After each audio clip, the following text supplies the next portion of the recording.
You're known for your sunglasses, and you've been very successful over the years. Is it experience that helps you win these football games, or is there something special about those sunglasses? Those sunglasses are the key. People do not understand it, and I look so much cuter in them. Is that right? All I'm trying to do is look cute. You know what? Then later on, I had an uncle. He got fired, lost his job. He moved in with us. He had 2 boys my age. They slept with me. So I slept with those 2 cousins when Granddad slept over there. And I really never slept alone until I got married. You know.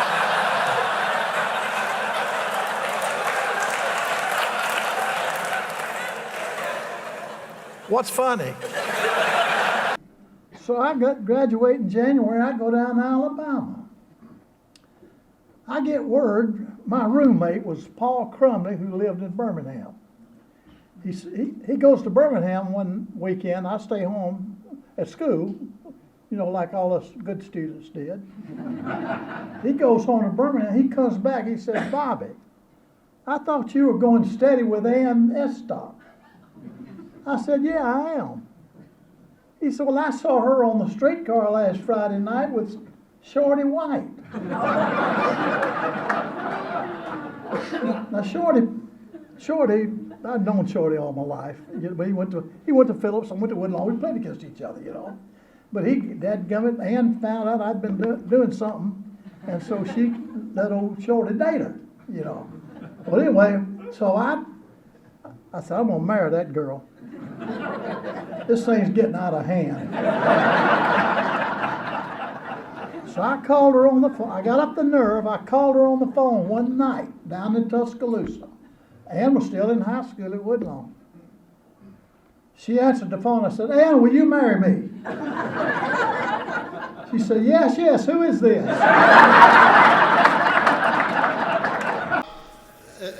Being gone as much as I am, I miss Ann, you know, and she knows that. And so she made me a tape. She made me a little tape, about a 20-minute tape of her talking, you know.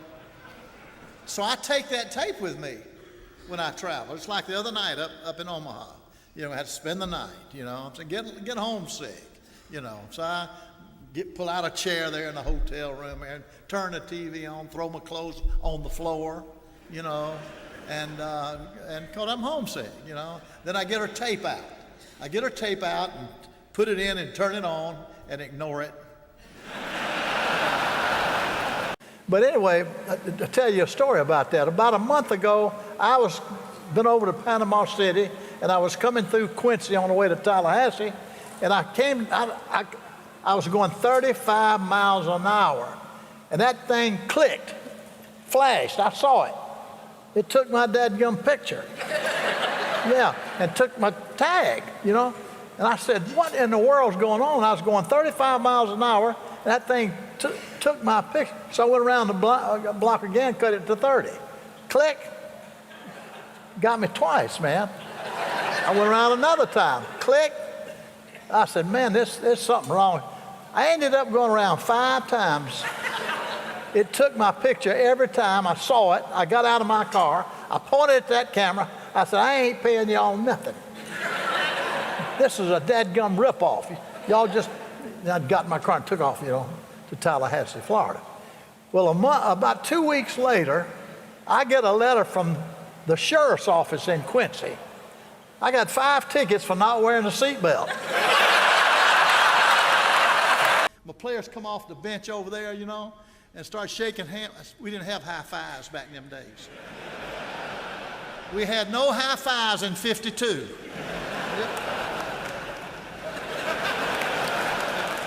Would you sit there and shake your hands when it's coming off, you know? They want me as a head football coach and an athletic director. So I go down and I say, "Head coach, doggone right, I'd be interested."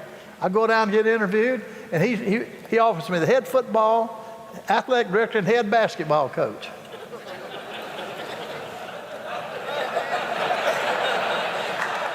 What are you laughing at? You've already heard about my basketball. Oh, boy. So my wife goes with me, and we get interviewed. And I go, he says, well, I'll call you next week. I'm going to interview another guy, and I'll call you next week. So next week, he called me, and he gave me the job. So my wife and I, we had at that time had 4 kids to take off of Douglas, Georgia, you know. And but he was laughing about basketball, Coach. My first year, 11-11 ain't that bad, is it? Lost 11 on the road and 11 at home, you know.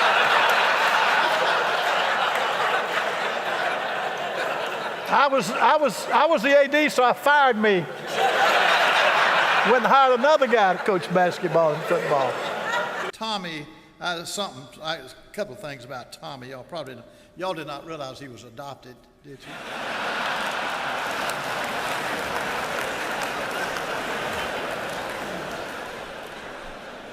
Well, I never told anybody, but they brought him back. Don't y'all ever sleep.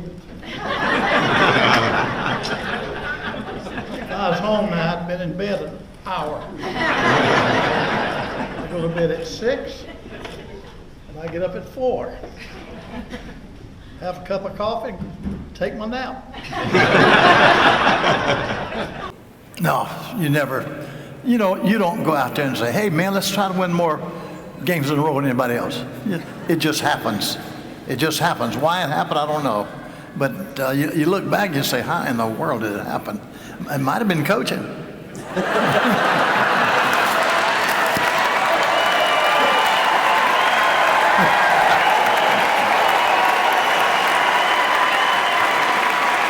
But I don't think so.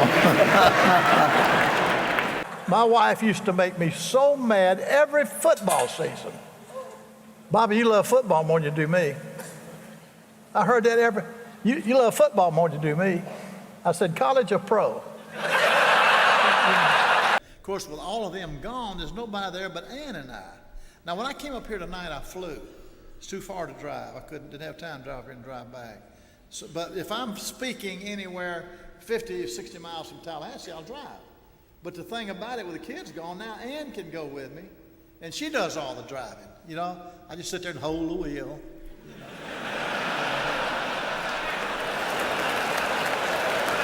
First time I've been here since about 1975 when I was at West Virginia.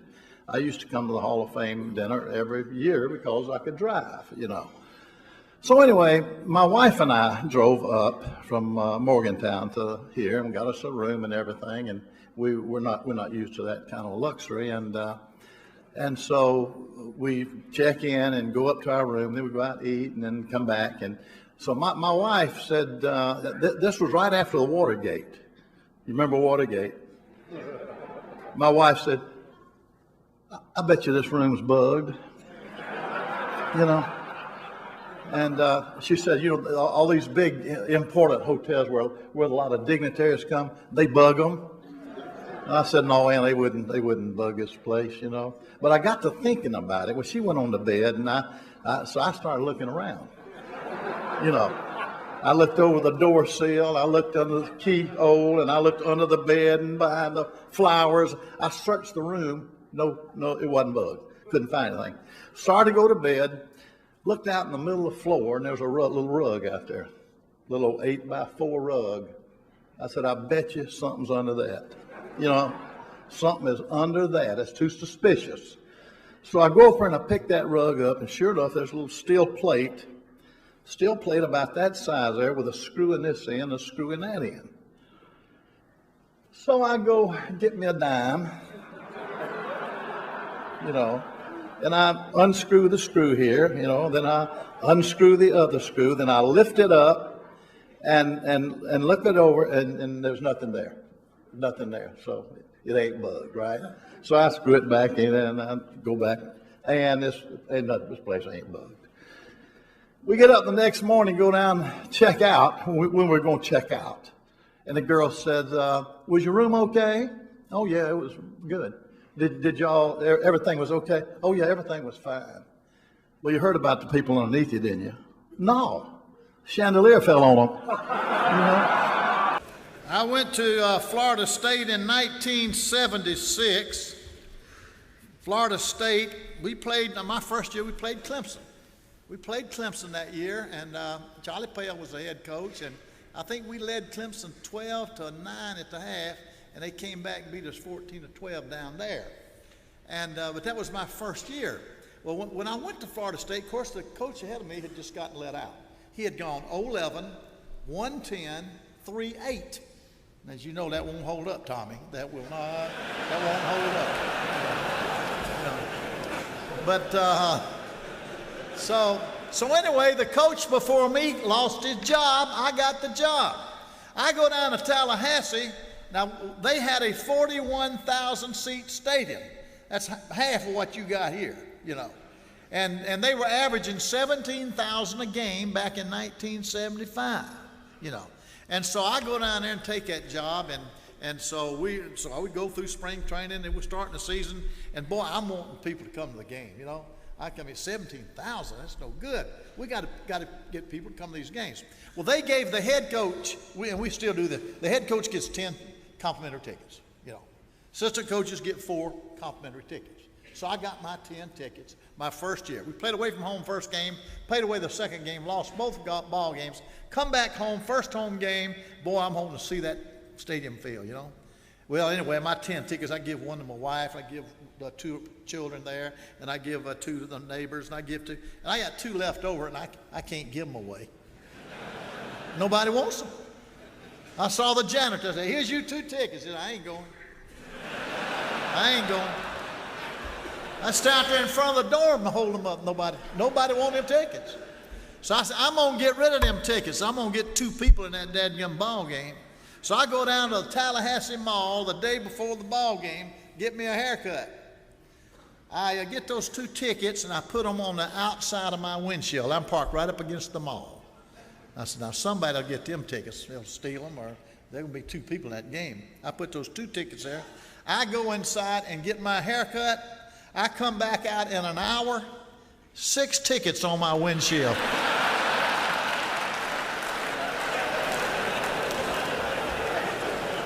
Okay, in 2007, we played Alabama down in Jacksonville, Florida.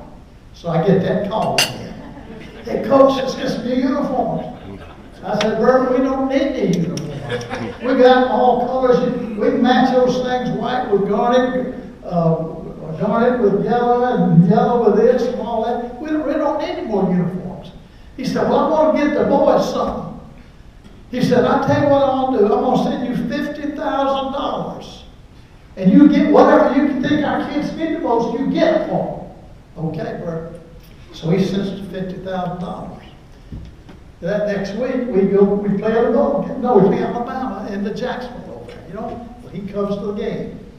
He flies in. He comes by my room there at the hotel. We sit and talk for a while and laugh and joke around, then go out on the middle of the field. And we go out on the field, and he's looking at our kids run by. And one of our boys comes by and says, oh, is that them new shoes you got? No, I didn't get them no new shoes. The other kid comes back, oh, that's new shirt? You got a new jersey? You know what you got? No, I didn't get them no new jersey. You know, and another one comes back, what, did you get some new helmets? No, I didn't get any new helmets. What'd you get them? I told you to get them whatever you felt like they needed the most. I said, I did. I gave it to the officials. Needless to say, we won. People say, well, how do you stay married that long to one woman, you know? And I say, well, my wife just got it straightened out with me when we got married that, Bobby, you must put our marriage ahead of football. Marriage ahead of football. So I heard that all my life. I got so tired of marriage ahead of football, you know? Last time she said, I said, Anna, why do you keep bringing that up after 55 seasons? You know, and But anyway, my youngest daughter, Ginger, my wife called me, and when she was in college at Florida State, my wife called and said, Bobby, said, I heard Ginger and John talking. She was dating John, one of our football players. I heard them talking the other night. They're talking about getting married. We don't know enough about John. We need to find out something about John. I'll find out about him, you know. So next Saturday, she invited him over to supper. So when he came, I took him back in the back room, then closed the door and started questioning him, you know. And I said, hey, John, Ann tells me that you and Ginger are talking about getting married. How can you afford to get married? You're going to school, she's going to school, you don't have a job. How you going to get married? Well, I'm going to school to get an education where I can get a job, and I hope to get enough money. And he said, anyway, God will help me. I said, okay. Then I said, well, all right, so y'all get married. She's going to school. You got a job.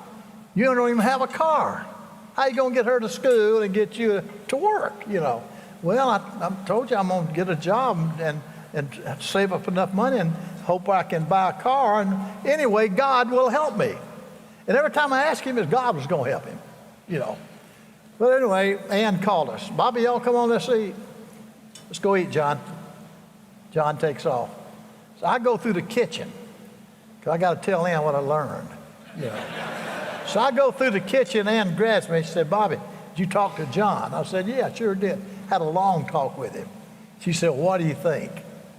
I said, Ann, I like him. He thinks I'm God.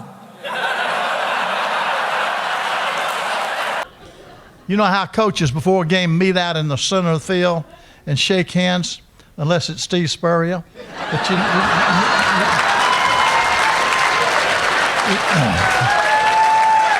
what you have to do is pace yourself, because we're going to do about 20 of them, you know what? So you got to pace yourself over, but you got to get back at a certain time, or you got to run another one, you know? Well, so they all line up, the linebackers line up, and coach says go, and boy, he flies across that field, touches the other side and flies, but man, he's coming back this way when that's still going that way, you know what? And then he gets and goes over in the shade tree. He thought practice was over. And coach said, get out of that shade. Mickey, get out of that damn shade.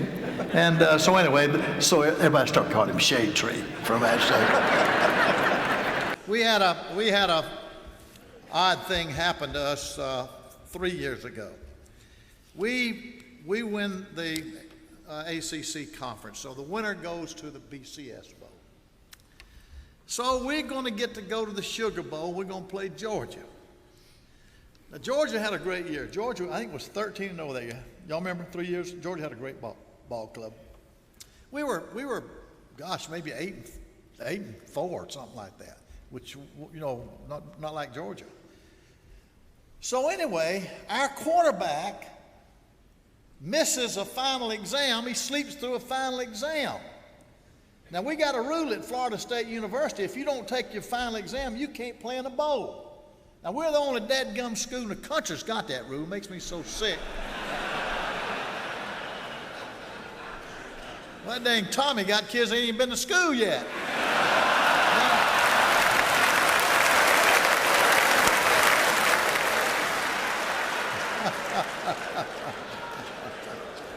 Of course, he didn't either.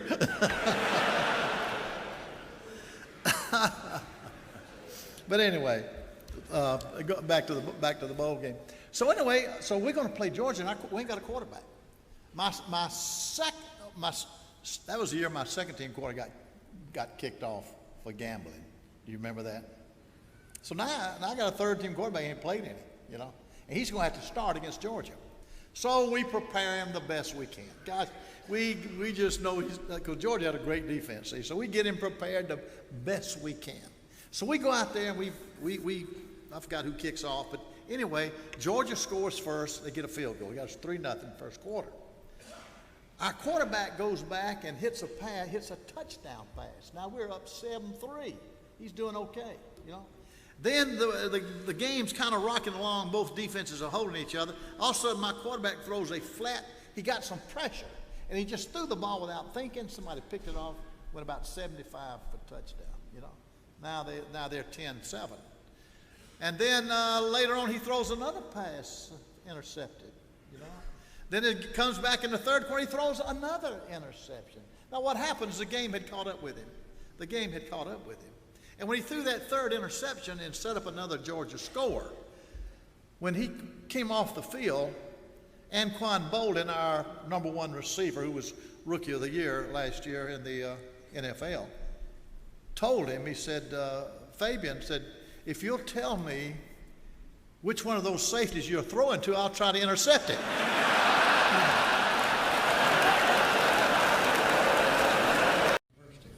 Now, when I was pulling out these tabs here, I was reminded of a story that I've got to tell you.